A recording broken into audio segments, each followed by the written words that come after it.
Salam sahabat, pagi ni saya nak testing DJI Neo yang saya beli dah lama, belum testing lagi. Ingat masa pergi China tu lagi nak bawa tapi tak boleh sebab sana dilarang menggunakan drone, kemungkinan dia akan dirampas. Jadi pagi ni saya nak try lah. DJI Neo ni yang mempunyai 4K kamera dan mempunyai lebih kurang ada 4 mode, iaitu mode follow, expand, circle, rocket dan spot. Dan saya belum habis guna lagi ciri-ciri yang lain. Cuma yang saya sempat menggunakan landing atas tapak tangan, dan dia terbang pun menggunakan tapak tangan juga. Belum lagi saya guna set yang pakai remote tu. Jadi sahabat-sahabat boleh tengoklah bagaimana kualiti gambar ni cantik, ya. Video pixelnya pun tinggi, iaitu 1080p, dan ketahanan terbang lebih kurang 18 minit lah. Temperature operating minus 10 to 40 C degree. Yang saya cakap tadi, landing dan take off cuma di tapak tangan saja.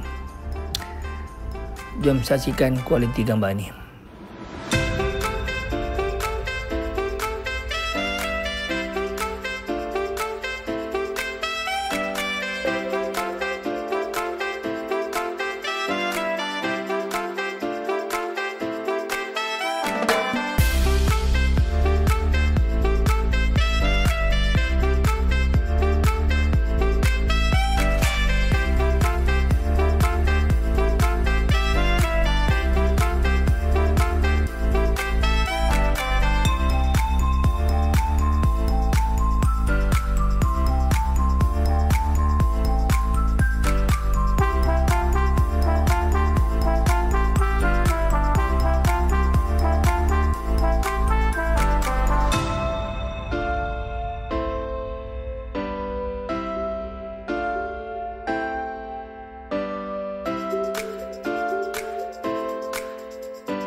Jadi teman-teman, sahabat-sahabat yang telah saksikan video klip ini, mohon like, subscribe dan share to everybody.